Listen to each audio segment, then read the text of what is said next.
L'abaissement maxillaire sur place des faces courtes. Attention, ce film contient des images de chirurgie.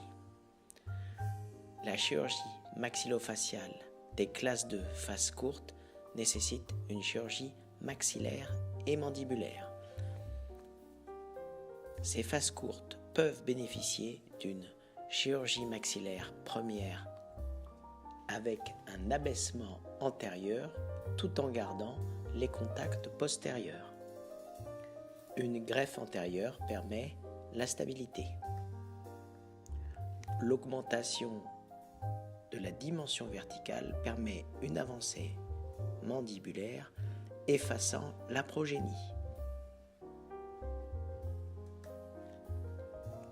Autre cas de classe 2 très hypodivergent. Premier temps chirurgical, mesure de la dimension verticale à l'aide d'un pied à coulisse.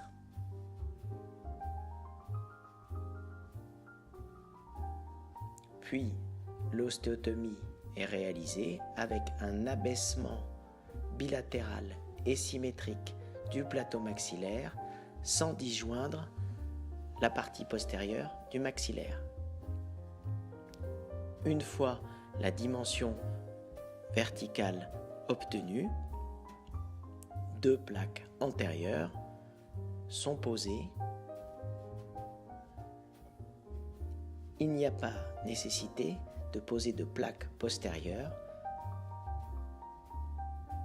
Une greffe osseuse est ensuite réalisée dans l'interstice. Et la mesure finale permet de confirmer l'horizontalité et le gain de dimension verticale.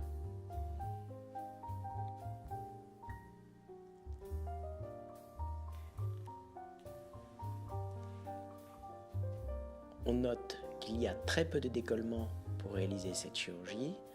Le traumatisme est minimum au niveau des muscles vélaires et ptérygoïdiens, ainsi qu'au niveau des pédicules vasculo-nerveux. Le prélèvement sur place du greffon est simple et l'abaissement du maxillaire va augmenter la ventilation nasale post-opératoire.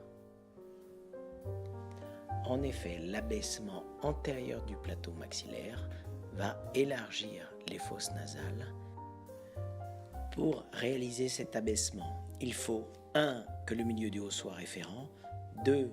Que le plan d'occlusion maxillaire soit parfaitement horizontal dans le plan frontal, et 3. Il faut une vestibuloversion calculée des incisives, car l'abaissement va créer du rabbiting.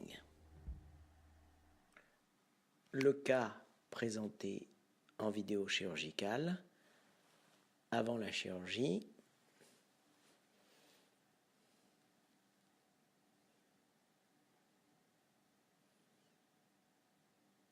et après la chirurgie en fin de traitement.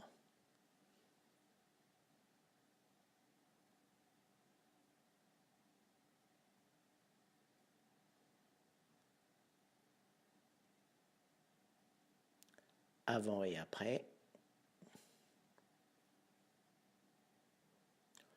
on note l'augmentation de la dimension verticale et l'amélioration du sourire.